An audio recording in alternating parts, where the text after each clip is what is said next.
Hi, everybody. Good evening. Welcome to the broadcast. Tonight's webinar on June 15, 2017 is about various approaches to treating addiction and substance abuse. And one of the points that I'm going to make several times throughout the webinar this evening is the idea that in many cases it's the same approach, whether you're dealing with an addict or you're dealing with somebody who just has a problem in their relationships with chemicals or with another addictive activity or substance. And in some ways, you're using the same kind of approach with people that aren't necessarily addicts, people that are struggling with other behaviors, other symptoms in the process. And so I think there's wisdom in seeing the similarities and the overlap and the wisdom of each model and what it offers us. I say often that the healthier we get, the more we see similarities between ourselves and other people. Even if somebody has a dramatically different presentation or diagnosis, we start to see the similarities. And I think the same is true with therapy models, that the more evolved we become as therapists and as clients, the more we're able to see the wisdom, the value of various approaches. So with that, let's get into the content. Let's talk about the definition of addiction. So from the diagnostic manual, we talk about it in terms of tolerance. Does it require more of the substance for you to experience the high? That's one of the features, measuring that. Will you experience withdrawal if the substance is taken away from you? And some of those withdrawals are obvious. Some of them are actually life-threatening, as in alcohol and benzodiazepines. Some of them are just very uncomfortable physically.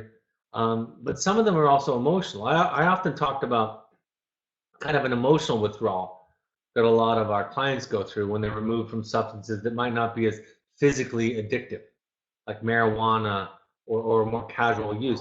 And it came out in agitation, in loneliness and despair, and desperately wanting to get back to what was comfortable and what was familiar to them. Missing home looked like emotional withdrawal at home because their home life was not necessarily any kind of respite for them, any kind of comfort for them. So they were longing for that comfort. Parents will talk about this in terms of when my child is using is when they're in a good mood and when they're more patient. It's actually, and the young people will say this to their parents, it's when they're not using that they'll become more irritable. So it can look like that. The more, of course, severe and life-threatening it is, the more significant it is. Using larger amounts for longer periods of time than intended, there's a lack of conscious control of it. We talk about in therapy, and we talk about with addiction often kind of what people are doing it for, what's underneath it. And that's really something I think we overstate because it's not necessarily conscious. That might be the initial driver or the initial pull or energy that gets somebody into a certain kind of behavior. But after a while, it becomes a habit, becomes unconscious. And so when a therapist describes you, that's really what they're describing is the unconscious process under that. Because on a conscious level, there's not a lot of intention and choice about it. Right? It's just a habit like all of us. And it takes a great deal of focus, a great deal of capacity and growth in the various models we'll talk about today. They would talk about that in different ways, but it takes a lot of energy and capacity to stop doing that. Persistent desire or unsuccessful efforts to cut down on use. I have a lot of stories. Some are funny. One of my colleagues said, who's in long-term recovery, he said, if he came to the conclusion or found out today that he was not an alcoholic, the very first thing he would do is go and have a drink. I remember I had a student years ago who told me this story, that during one period of time, he decided, I'm not going to drink. I'm not going to drink to prove that I can go without it. So he was hanging out with friends on a weekend night, and after several hours, he hadn't drank anything. And so he said, I proved myself. Now I'm going to go get a drink. And he bought himself a 40-ounce beer. So there's a lot of self-deception. There's a lot of justification. And there's a lot of rationalizing that comes as a part of this particular bullet point. Time is spent obtaining alcohol or drugs and recovering from the effect. So there's a significant, it becomes a ritual. People involved in intravenous drug use, for example, talk about the ritual of it. Marijuana addicts will talk about the ritual. They think about pipes and bongs and joints and rolling. They're reading and they're thinking about it constantly. It becomes all of their activity. Social, occupational, and recreational pursuits are given up. or reduced because of use, drug or alcohol use. So we see that a lot. Parents will talk about he or she doesn't enjoy the same kind of sports, doesn't want to spend time with family. So those things get replaced. And use is continued despite a knowledge of the drug and alcohol related harm, physical or psychological, in various spheres of life, your health, your social relationships, your family relationships, the effects on your legal standing if you get arrested or not, right? Your participation or what your performance at work or school is like. So all those various areas. In terms of 12-step programs, and I'm going to focus on a couple of models tonight more than others. In terms of 12-step model, really the only diagnosis is self-diagnosis. The 12-step model would say it doesn't matter if I can legally diagnose you as an alcoholic or an addict, which I can according to the state of Utah. Right? I have that authority, that expertise. I'm licensed to do that. But really, it's if you think you got a problem and if you can see it. And I'm going to talk today about ways to approach our loved ones to be helpful in that process instead of a hindrance in that process. And many of our instincts become hindrances. One of which is to try to force somebody who has an apparent substance abuse problem, try to force them to accept the diagnosis. Right? That kind of energy tends to provoke a defensiveness. A couple of quotes. A teen to have either used nicotine or marijuana by the age of 13, 68% will develop a drug and alcohol dependency later in life. 40% of those who started drinking at 13 or younger developed alcohol dependency later in life. Compare this with 10% of those who began drinking after the age of 17. And then, of course, there's a direct correlation between the time of critical incident and the intervention and success. That's simple behavior, right? The closer in time the response, the reward or the punishment, the aversive or the intervention, the more likely it is to have a positive effect or to make some kind of effect. Children are not little adults. I think that's something that we need to teach and remind ourselves of constantly, because I think a lot of people think of them as young adults. They have different brains, they're a different animal, so to speak. And so to apply our reasoning to them doesn't work. And this follows into drug and alcohol use. Alcohol affects the teen brain differently than affects the mature adult brain. The brain goes through rapid development, wiring, changes between the ages of 12 and 25. Right? There's pruning going on. Parts of the brain that aren't getting used fall away, pathways fall away, die. Pathways that are being constantly traveled become solidified. And then when we reach adulthood, that window closes. It's not completely closed, but it's more difficult to treat. And so alcohol or drugs act like a virus in the brain, slowing and shutting down brain activity, deleting or distorting neural messages, damaging neural connections, hindering formation of brain wiring, rewiring the brain's pleasure reward system, which can lead to the alcohol dependency and addiction, right? There are natural ways that our system comforts us. There's dopamine. And alcohol and other drugs increase that dopamine. It gives you that sense of pleasure. If you do it between the age of 12 and 25, you significantly rewire the brain for addiction. And the interesting thing about adolescence, about young people, and the adolescent brain, which is the brain until about the age of 25, the interesting thing about it is that their pleasure center requires more stimulation. An adult pleasure center, we don't require as much thrill seeking in general because of our brains.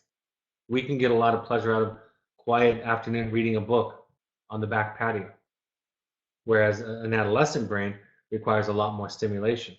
So that they're prone to, predisposed to, not ready for, they're vulnerable to addiction with the introduction of drug and alcohol at that age range. It's not black and white, it's not hopeful, but it's something to be aware of. It suggests, I think for parents who struggle and talk about everybody's doing it, it suggests an increased level of vigilance, of awareness, to intervene, to do something about it and not normalize it. Let's talk about the different stages of abuse or use. Early stage, experimentation and entry. Begin smoking cigarettes, begin smoking pot and drinking, may steal medications from parents. School problems begin. Maybe truancies or begging parents to make excuses for them. May not come home as requested, excuse me. May not come home when requested, staying out all night. Few consequences from their use. They have an ability to control use in the early stages. The choice is more conscious and intentional. The tolerance starts to build up. Substances often become a way of connecting to other people. It's done socially. Fitting in is the goal, right? You have these kind of intentions that we talk about. Attention span decreases. They require more stimulation. Lower the tolerance of frustration. Peer group problems begin to emerge. That's early stages. The middle stage. Make some attempts to limit their use. Start to recognize that there's a problem. They blame people in this stage for things that are going wrong, right? It's the police who pulled me over. It's my parents' fault. I think this is where maybe a large majority of the parents and children that come to Evoke are at. They start to experiment with other drugs. We do know that there is such a thing as gateway drugs that decrease an individual's sensitivity or open them up to other possibilities, other drug use, using instead of or during important activities, school, job, work, driving, so forth. Withdrawing from family and friends, changing peer groups. Again, that's a lot of what I think is one of the alarm bells that goes off for parents. Stealing in line becomes more common. It's hard to maintain academics the more that this increases. So there's a decline in more truancy. Mood swings, increase of time and spent in using substances. The preoccupation is increasing. When I was a teenager, and I was in my use period, that's all we talked about. That's all we did. It was everything of the day was surrounded about the next time that we're going to smoke pot. Arguments with family, legal difficulty, and tolerance, of course, is increasing. After a while, the individual experiences being high as normal and being not high as the abnormal. And then, of course, late stage, what we would call dependency. Suspension or being expelled from school, increase in legal issues, increase in anxiety, lowered self-esteem, blackouts, passing out, signs of withdrawal, if there's an abstinent period, isolating, using alone to cope, just to feel normal, like I described, anger outbursts, often when not using, denial of using, stops trying to hide the use, it's blatant, binging or daily use, stealing, dealing, or prostitution to support the habit, weight gain or weight loss, high tolerance and or withdrawal. In our young adults, we see this much, much more, but we still see it with adolescents, and then identify with the culture and the rituals. So that's the point that I'm making. What's the difference between treating somebody in the early stage and the late stage? And in many cases, it's the exact same thing. There's almost no difference. I think about that. I get brought into families often to try to be a preventative therapist. Can you help us so we don't need to take a more immersive step? And what I say to families is, I'm going to ask you to do some things, ask you to do some work. And it would be the same work that you'd be asked to do if your child ends up in treatment or post-treatment. So it doesn't change much. And that really helps me. So when a child says, I don't need this, my response is, this is for everybody. And I don't need to get into an argument or a debate or a power struggle around what stage of use are you at, which parents get very, I think, inadvertently, not intentionally, but they get involved in that power struggle, and then you get stuck on that. It's irrelevant. Individuals who begin using drugs as juveniles are at greater risk of becoming addicted compared to those who begin use as an adult due to the immaturity of the teenage brain, particularly the part of the brain that controls impulses. So that's why we're more sensitive to adolescent. And I'm using adolescent in terms of the adolescent brain, 12 to 25. That's why we're more sensitive, careful, interested when somebody starts using. I remember I was listening to a panel discussion one time with some professionals that ran several treatment programs at the National Association of Addiction Treatment Professionals. And the panel question was, if somebody brought in their young adult and who clearly showed signs of addictions, and the parent asked you, how are you going to convince my child that they're an addict? They're in denial. What would you do? And there were various answers. And the answer I gave was, I wouldn't try to convince them. That's not my job. My job is to provide enough therapy so that they can figure out if they are, so that they can become aware of the right questions to ask. And that has to be a gentle, respectful approach, not a kind of punch them in the nose kind of approach. That might work for some people, but for many addicts and alcoholics, that kind of bashing in their defenses through a use of force or debate or proof doesn't tend to work. So when a client tells me that he or she is not an addict, my response is, okay, this is the best kind of therapy that I know, even the 12 steps, to ensure, to support, to make it possible for you not to become one.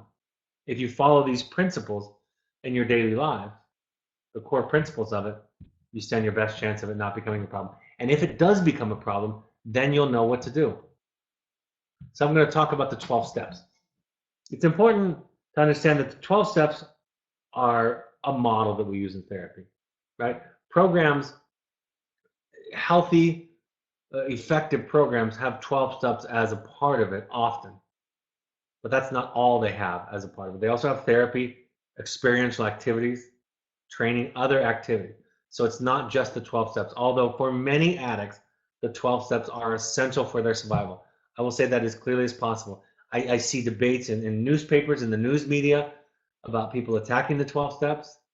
And my answer at the end of the day, for some people, it's the only thing that they've found that keeps them alive. And why would I want to fight against that? Just to be right, just to prove something. So step number one, we admitted that we are powerless over alcohol, that our lives have become unmanageable. Most people, when they hear these statements, these first few steps about surrender, it's not about that you don't have a choice. People that are in recovery are incredibly courageous, active, assertive. They're empowered, but this is a kind of humility. It's saying, I can't go and hang out at a bar every night. I can't have one drink. That's not the way that I work. If I have one drink, I'll have 10 drinks. If I hang out with addicts and alcoholics, I'm going to be in trouble. Active alcoholics and addicts. If I go to bars, I'm going to be in trouble. I know myself well enough. And I think we can all relate to that. I have a similar relationship with sweets. I rarely, almost never eat sweets. And people say, because you don't like them? I said, no, I love sweets. In mine, I would rather just eat them all the time. But I know I can't, I don't tend to just have one bite of a piece of cake or a piece of pie. So I don't eat them, and I'm okay with that. It feels comfortable and healthy for me. So this idea of surrender is not about a lack of responsibility. It's about a humility. It's about self-awareness. It's about not overestimating your strength, not underestimating the challenge and the predisposition that you have, your own personality. We can all relate to that. There's a higher power in this. Steps 2 are come to believe that a higher power can restore us to sanity, turn our lives over to this higher power. Again, this isn't about doing nothing. This is about saying, it really is the same as radical acceptance and saying, I know I'll be okay. And I can show up, I can tell the truth, I can work my program, I can make my amends, I can do all of that, and it'll be okay. And when something bad happens to me, I can make meaning out of it. That's all that this means. It's the same philosophy as existentialism, as logotherapy from Viktor Frankl. It's saying that this context, this idea that there's something out there bigger than me that knows more than I do. And so what that does is I don't become God, right? I don't try to control everything. How many of us can relate to that as parents, about trying to control outcomes all the way? So I think the biggest shift in the first 3 steps is accepting that we're not God, that we're not in charge of managing everything and protecting everybody. We're just in charge of showing up, being honest, authentic, kind, compassionate, loving, curious, all of that. And doing that in all of our relationships to the best of our ability, and trusting that it'll be okay. And then steps 4, 5, 6, 7 are a big deal. It's admitting that we have problems, that we've made mistakes to ourselves and one other person. Step 4 is making a searching and fearless moral inventory. How many of us could benefit from that, doing this work, of unburdening ourselves of this shame and confessing that to ourselves, to our higher power, to at least one other person? Step number 5 is admit it to God, to ourselves, and to another human being the exact nature of our wrong. That's essentially what therapy is. It's going in and talking about, like Viktor Frankl says, it's not going in and hearing difficult things, it's going in and saying difficult things. And then being willing to let these things go. In this language, we're entirely ready to have God remove all these defects. Humbly asked him to remove our shortcomings. Made a list of all the persons we have harmed is number 8, and became willing to make amends to them all. And number 9, made direct amends to such people wherever possible, except for to do so would injure them or others. That's a big piece of the work. I know a lot of people in recovery that when they're doing their 9th step and they lose focus, their sponsor tells them, focus on your 9th step. And people that are committed to their recovery, they're sincere about it. They pay people back. I've told the story about clients I work with who, a good portion of their paycheck is going toward their amends list. And it's a constant work for them. And then step number 10, we do this on a daily basis. We take a personal inventory, and when we were wrong, we promptly admitted it. How great would it be if every parent was doing that? Every person was doing that. Right? These things aren't just about substance use or abuse. It's about living a life free of shame, free of ego, right? Getting rid of the things that get in the way of our mental health. And then step 11, sought through prayer and meditation to improve our conscious contact with our higher power, with God as we understood him, praying only for his knowledge of his will and our power to carry that out. Again, a humility. It's finding your highest self. I know the God concept is a barrier for a lot of people. It doesn't have to be. I know a lot of atheists who are great with AA and NA, and their higher power becomes the group. Their higher power becomes the program, the universe, right? It's a basic trust in life that it will be okay. And then the service piece, number 12, having had a spiritual awakening as a result of these steps, we try to carry this message to alcoholics and to practice these principles in all of our affairs. I think for a lot of people, this is what keeps them sober. This is what their maintenance is about. They have sponsees, they have passion projects, they work in recovery, they do some of it for free. That's the 12th step. They talk about at a meeting, cleaning the dishes, cleaning the coffee cups, just being of service to other people. And for a lot of them, that's what gives them meaning in their life, because they've been so self-absorbed, so disconnected from community, from others. So I think the principles are learning to let go of control and transcending what happens to us. That's that higher power perspective. Looking at it at a day at a time. I'll talk later on about some of the criticisms of this, but in a lot of ways, this is what we all do. I had a client years ago. It was actually my first female client in wilderness therapy, over 20 years ago.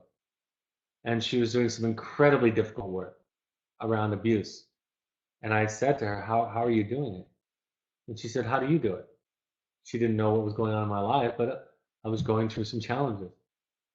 And then I realized for the first time, I knew what one day at a time meant. I knew that I just make it through the day.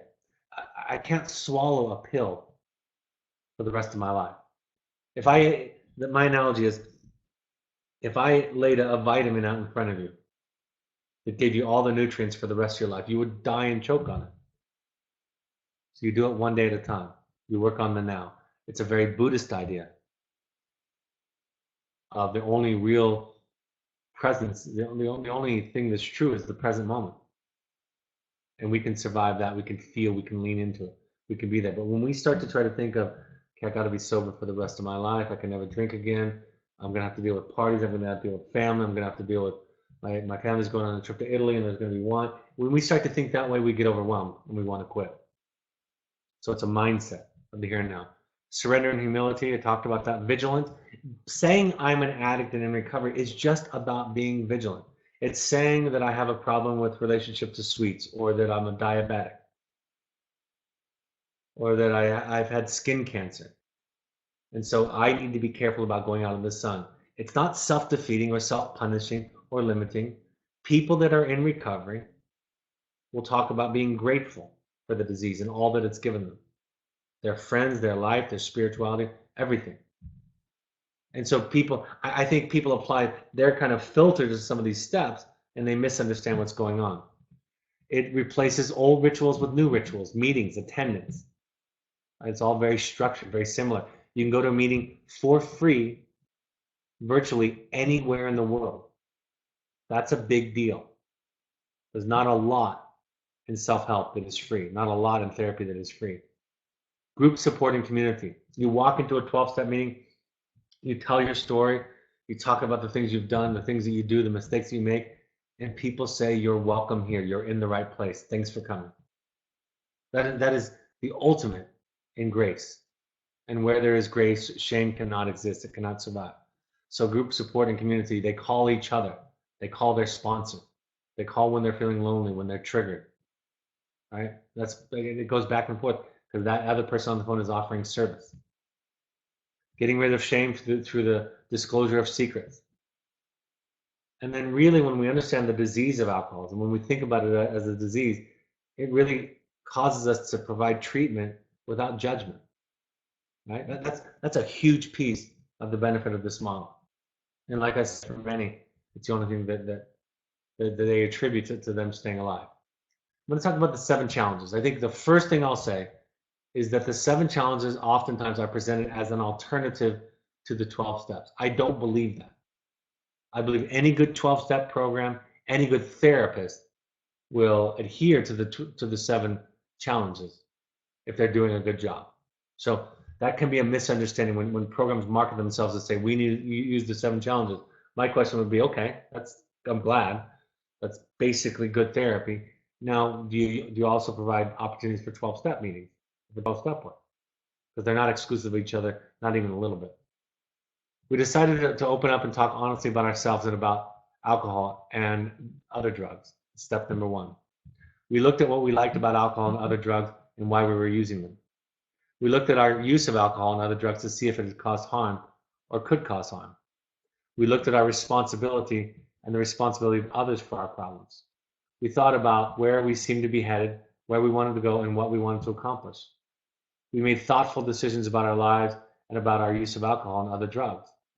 And lastly, we followed through on our decisions about our lives and drug use. If we saw problems, we went back to earlier challenges and mastered them.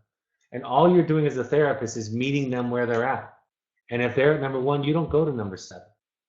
Sometimes people, in their own compulsions, will try to jam number 7 down somebody's throat, that we decided that you need to make the decision. If you're not there, we're going to try to have a discussion about alcohol or where you're going or how it's going. And then there's no argument, there's no power struggle about being an addict. And this is evidence-based. I'm going to talk about motivational interviewing in just a moment. This is how it works. It's not intuitive because our intuition encourages us to try to control it, to try to manage it, to have to be top down and powerful. But this is how it works. And this model asks us to meet them where they're at. Dr. Schwebel came out and we hired him to come out and do a clinical meeting with all of our therapists many years ago. And he sat down and he explained this. One of my therapists turned to me and said, gosh, I wish I could take common sense and package it and sell it to people. And it was just common sense. And at one point, Dr. Schwebel asked us, we were going to lunch and we were late. They were serving us lunch. And so he said, I want to do a role play before lunch. And he presented as a client, as a resistant client. And one of our therapists just met him where he was at and said, I'm not trying to talk you into it. Tell me more what you're thinking. And over again, Schwebel tried to get the therapist to buy into the power struggle, to become the enemy, to become the antagonist. And the therapist didn't buy it. And Dr. Schwebel stopped. After a few minutes, he said, that's the first time in all of my training that on the first role play, the therapist got it right. The first time I've ever seen it. And all of our therapists were thinking, well, this is what we do. I remember I had a visitor last year come out to the program, and there was a young man who was talking about how he was going to go home and use. He was going to control his use. And this professional was immersed in the 12-step culture, and they came out and they said, why didn't somebody confront him? And I said, what would that have done right there? And don't you imagine that he's had that discussion with his therapist and the staff? He's been in our program for 7 weeks. So we can intimidate him, argue with him, and get him to say the right thing, or we could get out of that power struggle and find out where he's really at, and that's where he's really at. When addicts tell me I'm never going to use again after the program, I don't believe them. When users tell me I'm going to use when I get out of here, I'm going to use when I get out of here, I don't believe that either. I don't know what you're going to do. It doesn't even matter to me, your promises. So this model, this energy, asks the clinician, the treatment professional, to meet them where they're at, to go back to earlier stages if they're not there yet, and to try to facilitate and have that discussion. Very, very similar. And I did a full webinar on motivational interviewing recently. Very, very similar to motivational interviewing, where they talk about the confrontation is not yelling or anger or self-centered, look what you're doing to me. It has to come from a place of love and being client-centered to be trustworthy. You know, the challenge is you take care of yourself through confrontation when your boundaries are being violated, not to get somebody else to change, right? So I think confrontation, again, is overused. And I think the difficulty in the treatment field, because there's so much countertransference, so much energy on try to fix the problem, try to fix the individual, that we could inadvertently become employed in the task of getting the person to say the right thing. And we don't want them to do that. We don't want them to be compliant, leave the program, and revert back right back to where they were because it wasn't internalized. Being aware of countertransference and transference, I think that's an important thing with motivational interviewing, because you want to evoke. They actually use the word evoke. You want to evoke out of the person their truth, their wisdom, their resources. You don't want to impose it on them. You don't want to compel them to say the right thing.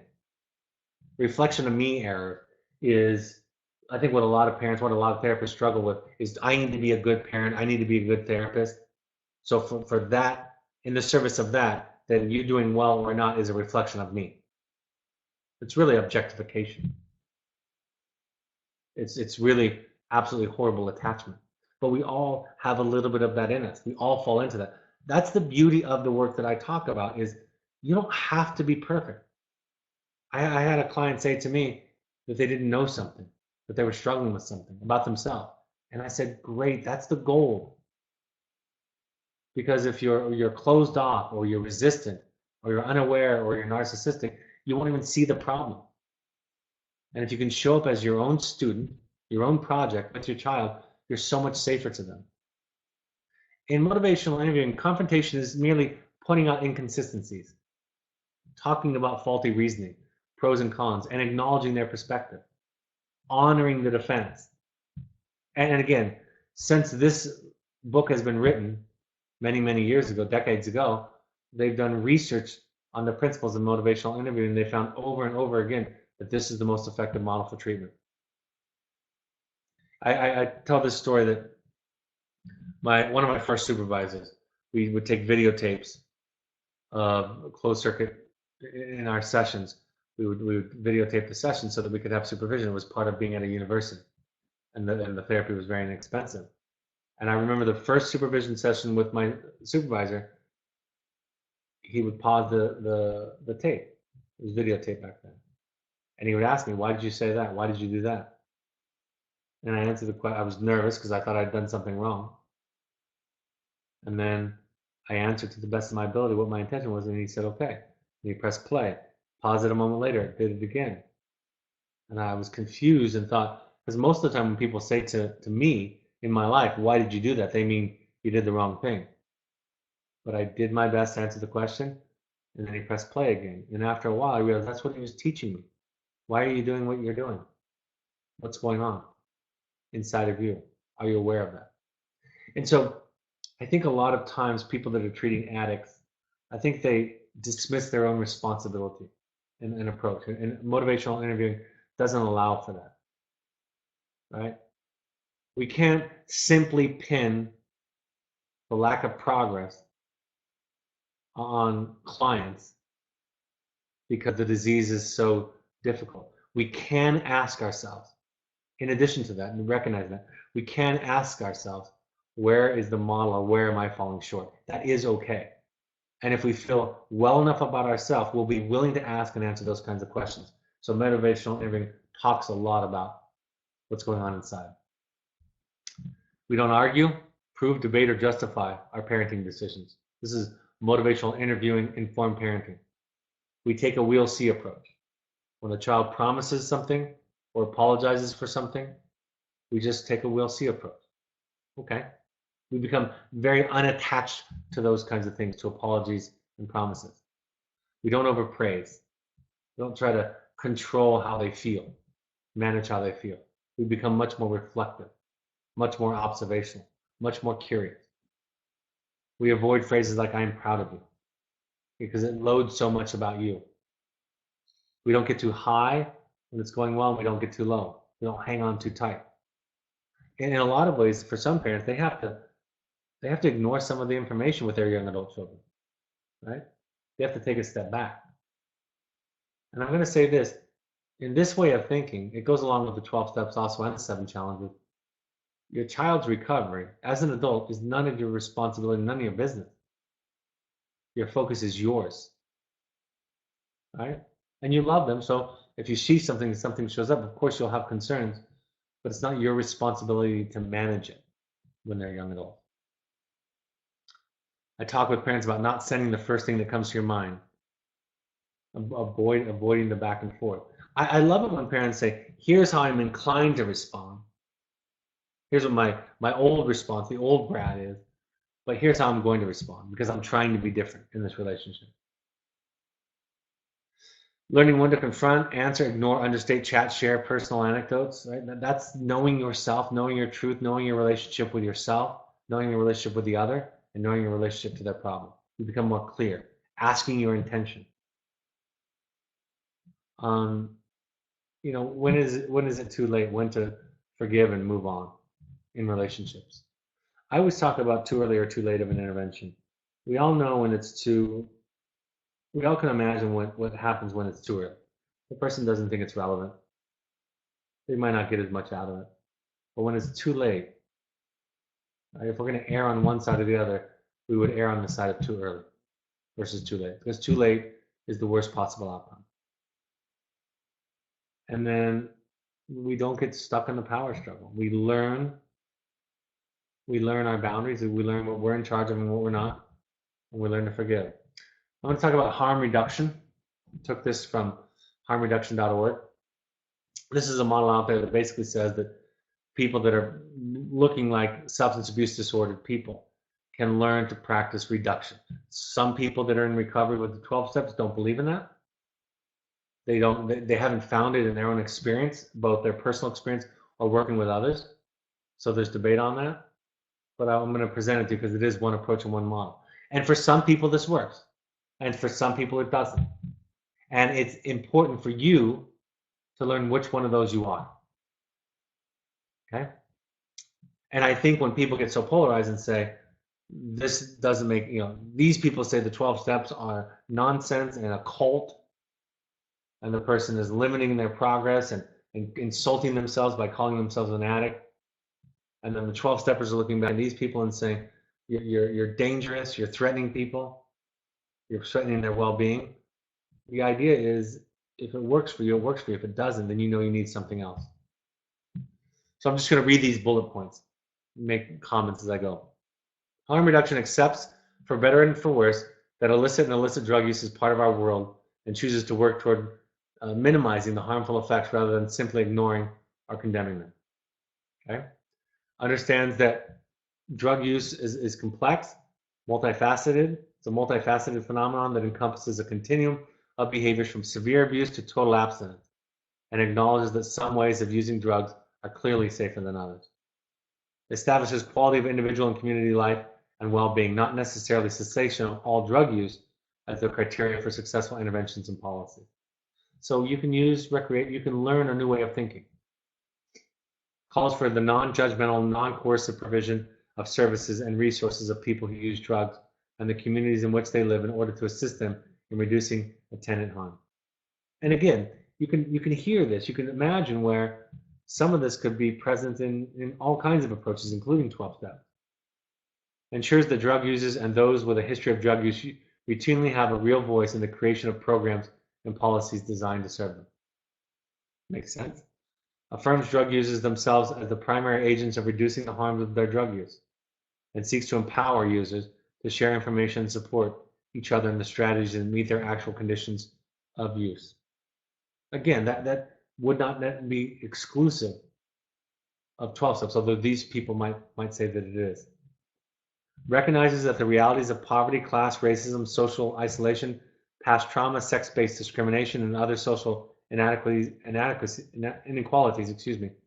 affect both people's vulnerability to and capacity for effectively dealing with drug-related harm. Right? Look at the whole person. Recognize there's a question here that I'll just mention right now. How do different mental health components complicate recovery? My son suffers borderline and addictions. Suffers from borderline personality disorder and addiction. Seems an impossible task. It absolutely is more challenging. Most addicts have some comorbid mental health issues. Some don't, but most of them do. Most of them have some anxiety, some depression. When you're talking about something more severe like bipolar or borderline, of course it's going to complicate it. And in some ways, you, as a treatment professional, kind of saying, okay, what am I going to work on first? You can do two things at once, so you can walk and chew gum at the same time. But in some cases, there's nothing going to be effective in therapy for the mental health piece if the person's not sober. And another way of thinking, that sometimes if we don't work on some of the mental health issues, like this particular disorder, borderline disorder, then the 12 steps or harm reduction or anything else isn't going to make sense or sink in. So you're just trying to find an entry point. What's my most effective entry point? What is the most eminent threat to this person's safety and well-being? I'm going to try to go there first. I'm going to prioritize it, but not at the full neglect of others. I've seen a lot of people in 12-step meetings where I've thought to myself, I hope they have a therapist. That would be really helpful for them. And then I've seen a lot of therapists in the clinical world who don't understand what it's like for an addict who won't be successful at any of these other models except for something like a 12-step program. So this second to last bullet point on the harm reduction model recognizes the vulnerabilities in the whole person. Does not attempt to minimize or ignore the real and tragic harm and dangers associated with illicit and illicit drug use. That makes, of course, perfect sense. Refuge recovery is it more recent, and it's based on Buddhist principles, and a lot of our clients gravitate toward that. They find the spiritual component of it very healing. Sometimes I know there are programs out there that are strong 12-step based programs who bring in a lot of these refuge recovery based principles. In fact, I'm doing one at a principally 12-step program later this summer, being invited as a guest speaker, and I'm co-presenting the entire weekend with a Buddhist monk because of the contribution of mindfulness, radical acceptance, meditation, and other practices. So I'll read a couple of quotes that I took from their website, different places. Refuge Recovery is a mindfulness-based addiction recovery community that practices and utilizes Buddhist philosophies as the foundation of the recovery process. Drawing on the inspiration from the core teachings of the Four Noble Truths, emphasis is placed on both knowledge and empathy as a means of overcoming addiction and its causes. Those struggling with any form of addiction greatly benefit when they are able to understand the suffering that addiction has created while developing compassion for the pain they have experienced. We hope to serve you and meet you on the path. Isn't that just beautiful? Can't you see how all of these models have something significantly helpful to contribute?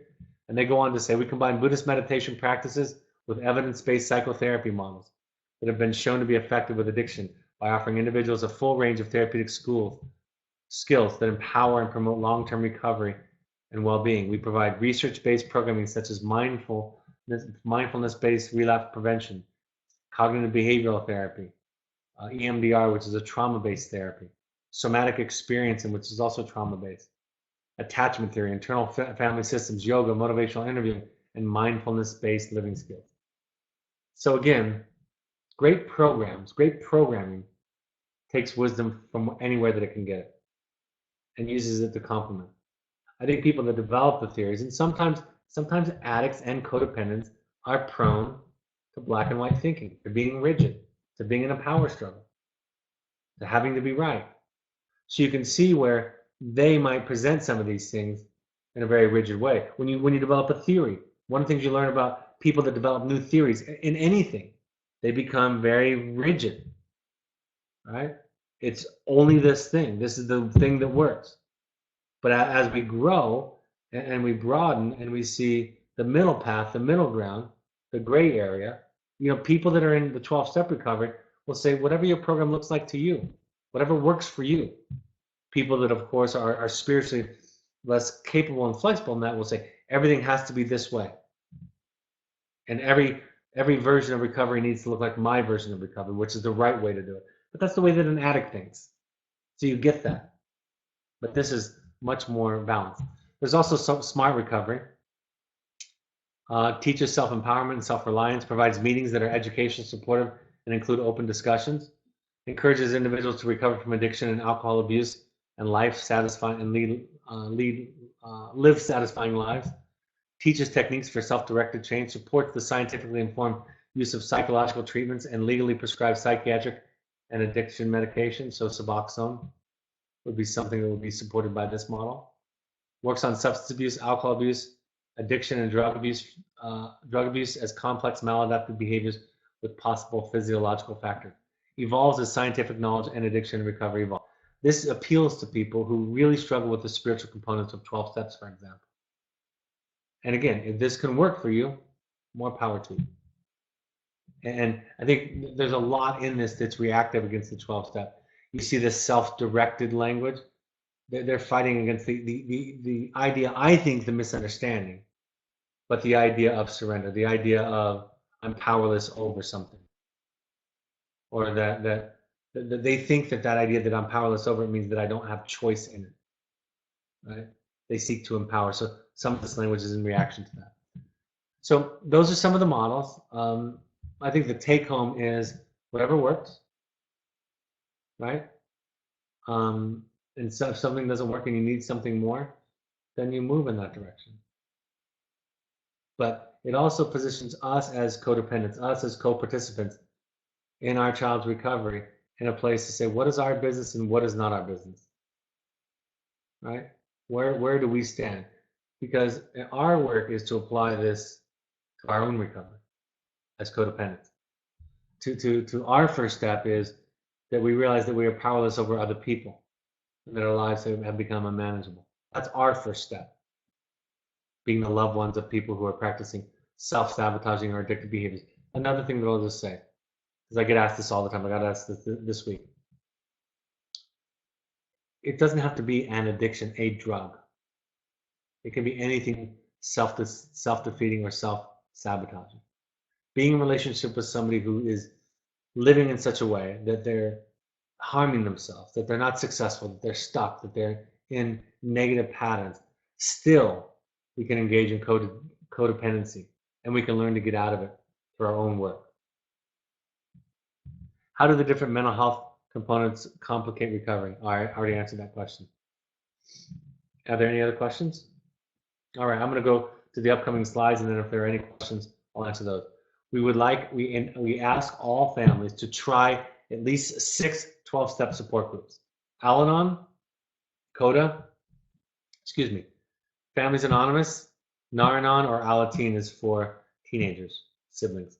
You can also, in addition to this request, go to NAMI.org, the National Alliance of Mental Illness, and you can get classes, free resources in your community. Follow us on social media. All of the webinars are available on podcasts. We usually download them within 24 hours, sometimes a lot quicker than that. So you can listen to them on the go. You can listen into the car while you're exercising, on the train. If you download them before you travel, you don't have to have internet connectivity. If you have an iPod, an iOS device, you can find it by searching on the podcast app, Evoke Therapy Programs. If you have an Android device, you download the SoundCloud app, and you also search Evoke Therapy Programs there. Follow us on Twitter or Instagram, Facebook, Evoke Therapy Programs. If you go to the Second Nature Alumni Foundation on Facebook, you can learn about an organization that helps people that can't afford therapy. Of course, going to our blog can be helpful. My book, The Journey of the Heroic Parent, is available on Kindle, or actually through iBooks. You can also get it, or you can get an audio version of it, or a printed copy of it, softback. The Parent Alumni Foundation book page is a place you can go on Amazon. You can buy books that are recommended by our therapists on different topics, and a percentage of the proceeds go to charity. So there's no additional cost. So if you're going to buy some of the books that we talk about, including my book, go to that page, buy it through the Amazon Smiles program, and a percentage of the proceeds go to therapy. I don't have any dates yet. I'll be announcing those soon. We want all current parents to go to a workshop. These are multi-family workshops, experiential, staff are present. They're fantastic resources in psychoeducation and experiential therapy for families to go to. You can combine that with a field visit. If your therapist thinks that the timing is right, you can combine that. We have one coming up at Entrada at the end of July and one in August at Cascades. If you want to attend an individual deeper workshop, these are the ones that I run that have psychodrama, mindfulness training, 3-night, 4-day workshops. Finding You is for individuals, and then Finding Family is for families. You can design a custom one. We can design a custom one for you. I will be in Toronto in August. That one is filling up, so is the July one. So if you're interested in that, go to our website. You can also email intensives@evoketherapy.com to find more information. Our pursuits trips are for young adults or families. Think of it as sober fun or therapy light. Any activity, fly fishing, mountain biking, canyoneering, river rafting, anything can be combined with any level of therapy that you would like. All right, last questions. At what point does staying connected versus intervention, and therefore imposing our will from the top, from one to the other? Our son does not feel it as a problem, but clearly he does. He is 22 years old. It's a really great question. A really great question. And it's difficult to answer in a webinar because I would answer it in dialogue with you. And look at the one of the things that you're speaking to. I don't know if you're specifically thinking of this, but look at the Google Rat Park and attachment, Rat Park and attachment and addiction. Rat Park, like RAT, Rat Park, addiction and attachment. And look at the TED Talk that has millions and millions of views, where they talk about rats and live in a park and how important attachment is. I think there's a way to do it. I think there's a way. See, for the codependent, for the person getting into their own recovery, the conversation is, I can't do this anymore, whatever this is. I can't participate in the relationship in this old way. And I'm inviting you to help. These are my boundaries for self-care. That's what the limits are about. So there has to be some growth in the individual who's setting those kind of limits. So hire an interventionist if you need an interventionist, right? Work with a therapist who knows about intervention, because they can talk to you about the setting of boundaries, but not in the simple perspective of imposing your will on somebody. And I love your question, because I think it speaks to the challenge, the confusion that we have about intervention. You can read the book Love First by J&J. It's a fantastic book that talks about where intervention comes from, how to do it. But doing it from a power position or simply a leverage position is typically ineffective, at least in the long run. So the boundaries, that I'm done with participating in the relationship in this way, set up a dialogue, set up an openness, set you up to be a resource to them. So it's a difficult question to ask. It's a great question. It's difficult to ask because it would be about talking to you about one or the other and where it comes from, right? And that only happens in dialogue, only happens in therapy. It's about self-awareness. Can you talk a bit about the Al-Anon program and others that are there for the family? Why do we have to go to them if we do not have the problem? Wonderful question. You have a problem. You don't have the problem, first of all. And there is a co-participation. And frankly, it's for your self-care. To love somebody that's suffering from a significant mental health or addiction issue is taxing. And unless you take care of yourself and learn to, and these programs help you to do it, you're going to suffer greatly, and you're not going to be helpful to them. So even if it's not about cause and effect, and it's really not, It's about how to take care of you and how to be in relationship with people who are suffering. For myself, I'm in relationship to dozens of people because I have clients. And so my own personal work around my own personal codependency is I need it to be healthy. And the people that get involved in Al-Anon, they learn that, yeah, they don't have the problem. They don't have the identified patients problem like I talked about in Tuesday's webinar. That's the webinar I did Tuesday. They don't have that problem, but they have issues. They have communication issues. They have boundaries issues. They tend to be over-involved, over-invested. They try to control things. They have anxiety. They beat themselves up. They have a lot of shame. But those are the issues that we have. And the more work we do, the more we realize, the more we can see them. And then the more we can extricate ourselves from those issues and from the dynamics that come out of that. So it's just a healthy way to participate in the life, your life, with somebody who's struggling with some of these issues. Thank you for the question. All right, that was the last question. All right, folks, thank you very much for your participation and for your attendance and for your questions. The next webinar will be, this is a good one. This is one of my favorite ones to do. So talk to your families, your friends, the siblings, anybody. So on Monday, I'm going to do a Q&A, a live Q&A. We'll have some, you can send in questions in advance. You can have questions about family members in addition to having them come from family members. But this is a webinar that I create to be able to talk to you, those that you love, about what we do at Evoke and about our approach. And they can ask tough questions and critical questions, any kind of questions. If you have any doubters or anybody that gives you a hard time about what you've been doing or what you're involved in, you can invite them to this, send them the link, encourage them to come. We'd love to have them. And these are usually some of my most enjoyable webinars because I love addressing people's questions. All right, folks, thank you for joining us tonight. I hope these webinars are a point of helpful contact for you. Again, I hope that the long run mission of these is to have enough dialogue with you to teach you a new way of thinking about yourself, about your child, and about mental health and addiction. So I hope it's helpful to that end. Have a great evening, and I'll talk to you on Monday. Take care. Bye-bye.